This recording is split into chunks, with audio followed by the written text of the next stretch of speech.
Assalamualaikum warahmatullahi wabarakatuh. Selamat pagi anak-anakku semua. Nah, anak-anak, hari ini kita akan belajar mengenai materi IPA ya.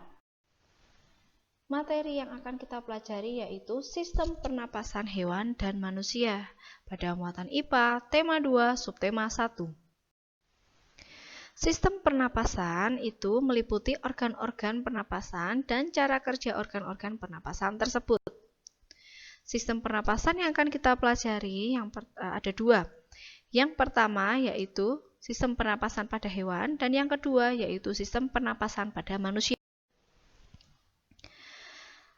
Sistem pernapasan hewan. Hewan yang pertama yang akan kita pelajari yaitu pada cacing. Cacing bernapas dengan permukaan kulitnya. Permukaan kulit cacing memiliki sifat berlendir dan basah. Pertukaran oksigen atau O2 dan karbon dioksida atau CO2 terjadi pada permukaan kulit cacing. Hewan yang kedua yaitu serangga. Nah, serangga yang ibu ambil ini contohnya yaitu belalang. Serangga bernafas dengan trakea. Nah, trakea ini berupa saluran halus yang menyebar ke seluruh tubuh serangga. Jadi perhatikan gambar ini ya. Ya, jadi di sini trakea ini tersebar ke seluruh tubuh serangga. Kemudian cara bernafas serangga yang pertama yaitu oksigen itu akan masuk melalui stigma atau lubang-lubang kecil. Nah, stigma tempatnya di sini. Kemudian akan dilanjutkan dan diedarkan oleh trakea ke seluruh tubuh serangga. Hewan yang ketiga yaitu ikan. Ikan bernafas dengan insang. Nah, anak-anak, apabila kalian belum mengetahui insang itu bentuknya seperti apa, nah misalkan ibu kalian membeli ikan, kemudian ikan tersebut untuk sebelum dimasak kan harus dibersihkan dulu. Nah, ketika pada bagian kepalanya ini dibuka, maka akan terlihat lembaran-lembaran yang berwarna merah. Nah, lembaran-lembaran yang berwarna merah inilah yang disebut dengan insang. Alur bernafas pada ikan yaitu pertama, oksigen itu masuk melalui mulut. Nah, ketika mulut ikan itu menutup, maka air itu akan mengalir ke insang yang terbuka. Kemudian disitulah terjadi pertukaran oksigen dan karbon dioksida. Hewan yang keempat yaitu amfibi. Nah, amfibi ini adalah hewan yang memiliki dua tahap tempat hidup. Sebagai contohnya yaitu adalah hewan katak.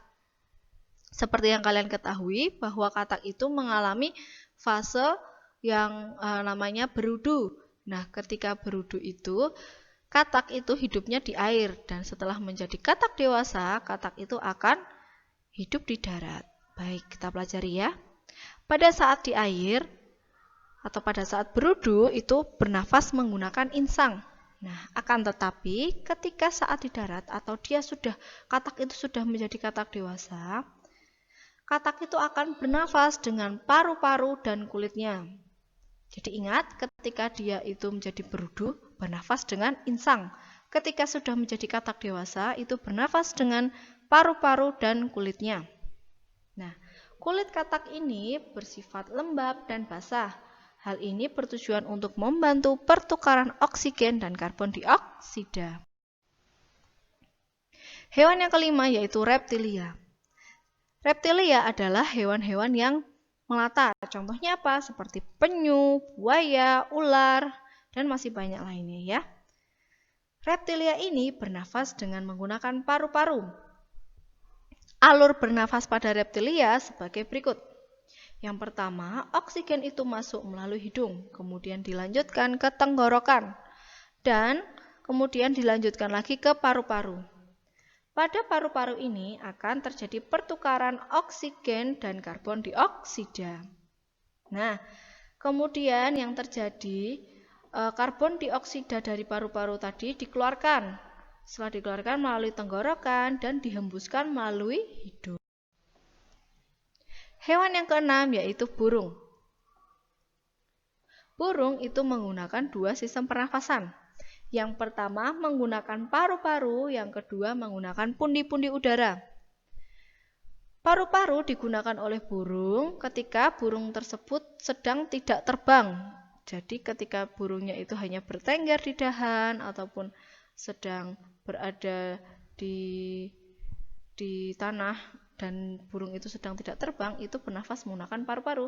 Tetapi pundi-pundi udara ini digunakan pada saat burung itu terbang. Jadi ketika terbang itu, burung itu bernapasnya dengan pundi-pundi udara. Baik. Nah, pundi-pundi udara ini ternyata dapat menyimpan oksigen. Nah, oksigen yang disimpan ini yang digunakan oleh burung untuk bernafas ketika sedang terbang. Yang ketujuh yaitu mamalia. Nah, mamalia ini adalah hewan yang melahirkan. Nah, contohnya seperti apa? Di sini ada sapi dan di sini ada lumba-lumba. Nah, mamalia bernafas dengan paru-paru. Alur bernafas pada mamalia yaitu yang pertama hampir seperti reptil tadi, bahkan sama persis. Yang pertama oksigen masuk melalui hidung, kemudian dilanjutkan ke tenggorokan, kemudian dilanjutkan atau disalurkan ke paru-paru. Pada paru-paru ini terjadi pertukaran oksigen dan karbon dioksida. Karbon dioksida yang dikeluarkan dari paru-paru akan diteruskan ke tenggorokan dan dihembuskan melalui hidung. Mamalia yang hidup di air itu akan bernafas dengan cara memunculkan diri ke darat untuk mengambil oksigen. Selanjutnya yaitu sistem pernapasan manusia. Jadi di sini Ibu akan menjelaskan mengenai alurnya ya. Yang pertama, udara masuk. Udara yang dimaksud ini adalah oksigen. Kemudian melalui rongga hidung. Oleh rongga hidung akan diteruskan ke trakea atau tenggorokan. Kemudian diteruskan ke bronkus dan oleh bronkus diteruskan ke paru-paru. Pada paru-paru ini terjadi pertukaran oksigen dan karbon dioksida.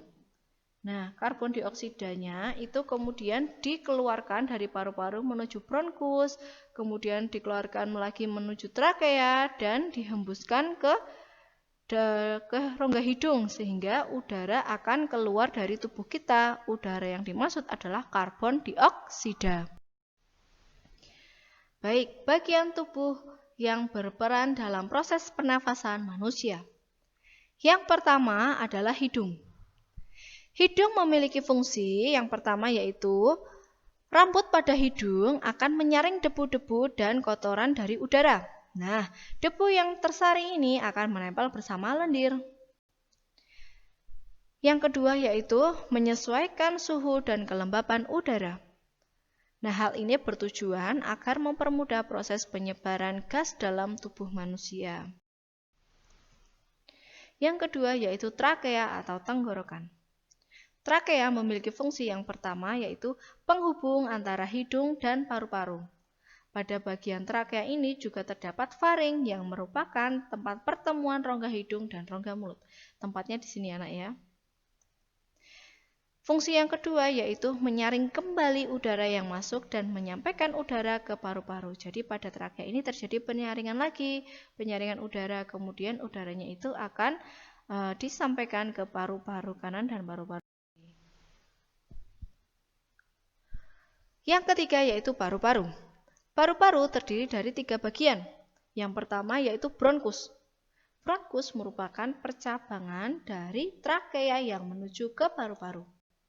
Yang kedua yaitu bronkiolus.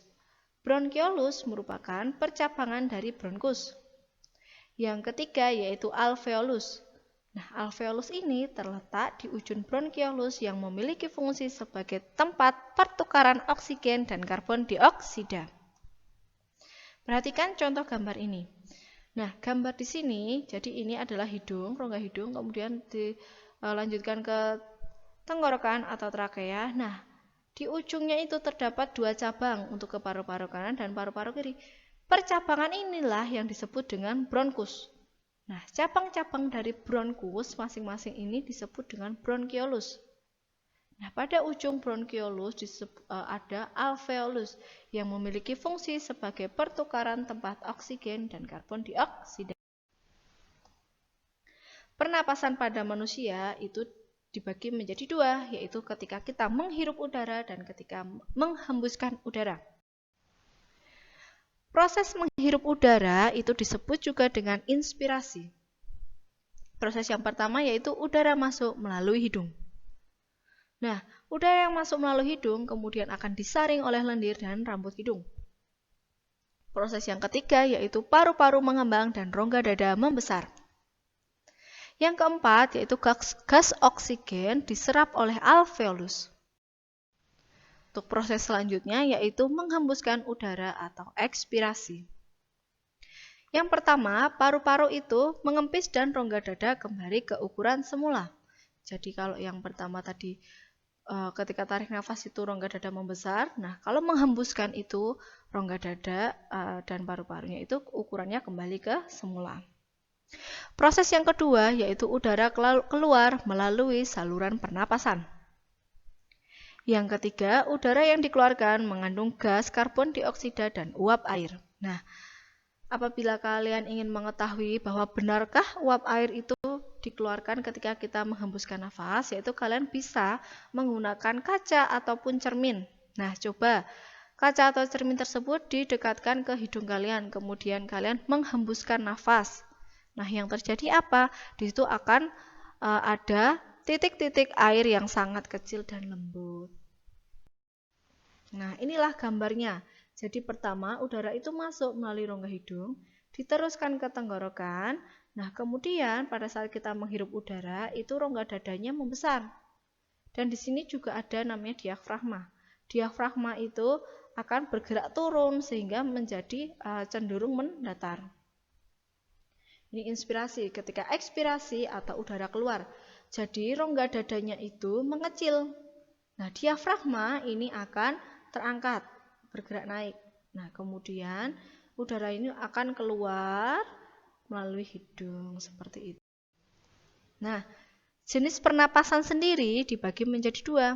Yang pertama, pernapasan dada, yang kedua, pernapasan perut. Pernapasan dada yaitu pernapasan yang menggunakan otot tulang antar tulang rusuk. Pernapasan perut yaitu pernapasan yang menggunakan diafragma. Baik anak-anak, itu tadi pembelajaran yang dapat Ibu sampaikan hari ini. Apabila ada hal yang belum kalian pahami, bisa kalian tanyakan kepada wali kelas kalian masing-masing. Baik, sekian video pembelajaran pada pagi hari ini. Sampai bertemu lagi pada pembelajaran berikutnya. Wassalamualaikum warahmatullahi wabarakatuh.